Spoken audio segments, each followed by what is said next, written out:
अथ स्वधा स्तोत्रम्। मित्रों, आज हम पावन स्वधा स्तोत्र का पाठ कर रहे हैं। जो यह स्वधा देवी हैं, यह पितरों की पत्नी तथा दक्ष प्रजापति की कन्या है। वह स्वाहा की बहन है।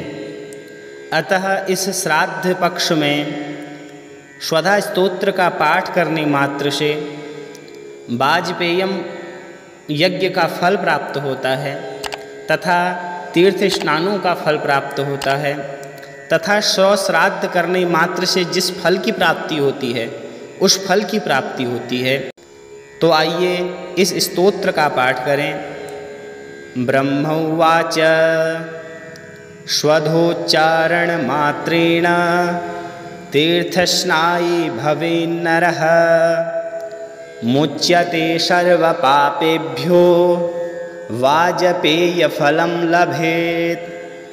स्वधा स्वधा स्वधेत्येवं यदि वारत्रयं स्मरेत् श्राद्धस्य फलमाप्नोति कालस्य तर्पणस्य च। श्राद्धकाले स्वधा स्तोत्रं यः शृणोति समाहितः लभेच्छादशतानां च पुण्यमेवं न संशयः। स्वधा स्वधा स्वधेत्येवं त्रिसन्ध्यं यः पठेन्नरः प्रियां विनीतां स लभेत् साध्वीं पुत्रगुणान्वितं। पितॄणां प्राणतुल्यां त्वं द्विजजीवनरूपिणी श्राद्धाधिष्ठातृदेवी च श्राद्धादीनां फलप्रदा।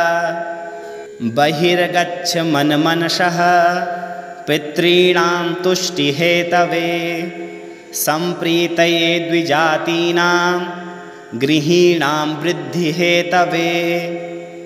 नित्या त्वं नित्यस्वरूपासि गुणरूपासि सुब्रते अविर्भावस्थिरो भावः सृष्टौ च प्रलये तव।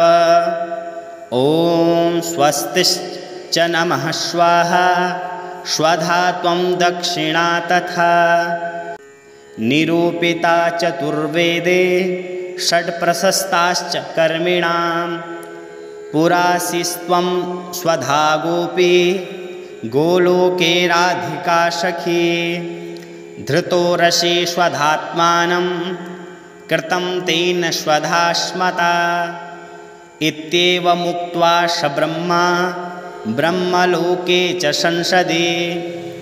तस्थौ च सहसा सद्यः स्वधाशाविर्बभूवः सदा पितृभ्यः प्रददौ तामेव कमलाननां। तां सम्प्राप्य ययुस्ते च पितरश्च प्रहर्षिताः।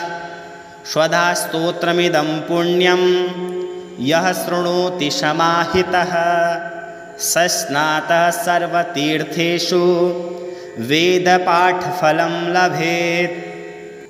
स्वधोच्चारणमात्रेण तीर्थस्नायी भवेन्नरः मुच्यते सर्वपापेभ्यो वाजपेयफलं लभेत्।